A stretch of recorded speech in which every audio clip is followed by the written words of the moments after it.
Cette figurine d'extraterrestre aux allures de squelette et à la peau jaunâtre vous fait penser à quelque chose, c'est normal. Ce petit martien n'est autre qu'une maquette de pré-production du film Mars Attacks réalisé par Tim Burton en 1996.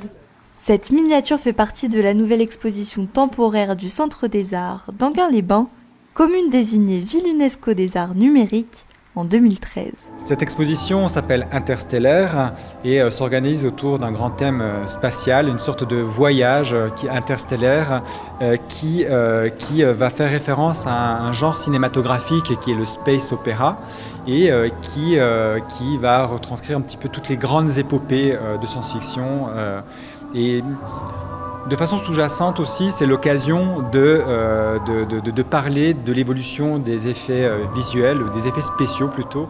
L'occasion de s'immerger dans des films cultes comme La Guerre des Étoiles avec une réplique du droïde C3PO ou encore Alien le Retour grâce à la maquette de la navette de secours Narcissus.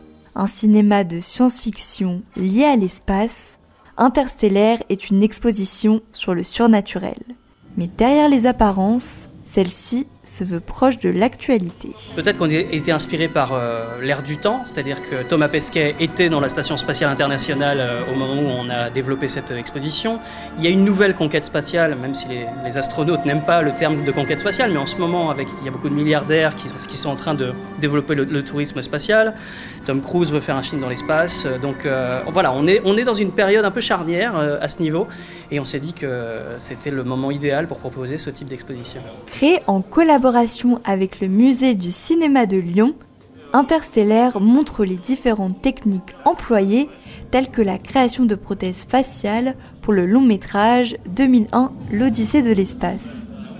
Elle aborde aussi les nombreuses étapes nécessaires à la conception d'un film, comme la réalisation de ces illustrations de pré-production de la série Stargate. Sur les films, vous avez une multitude de métiers qui sont réunis. Ça va du designer au dessinateur, à l'illustrateur, au peintre, au sculpteur, au mouleur. Enfin, vous avez plein de métiers. Les visiteurs, déjà, il faut bien qu'ils comprennent que tous ces objets sont des vrais objets qui ont servi sur les tournages.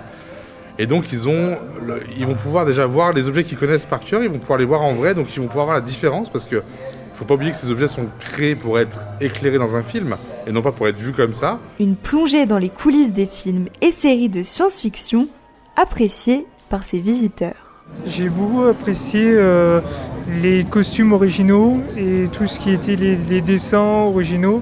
J'ai beaucoup aimé, c'était vraiment une très bonne expérience de pouvoir ça en vrai, comment ça se construisait, qui est vraiment un sentiment d'originalité, d'authenticité.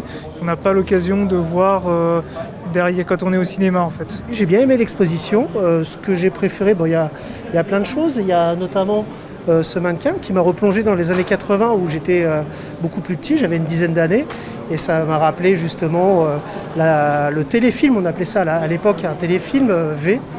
On n'appelait pas ça encore des séries. Et ça m'a replongé dans cette nostalgie, j'ai plutôt bien aimé, oui. Ouverte du mardi au dimanche et gratuite, Interstellaire est visible jusqu'au 8 avril prochain.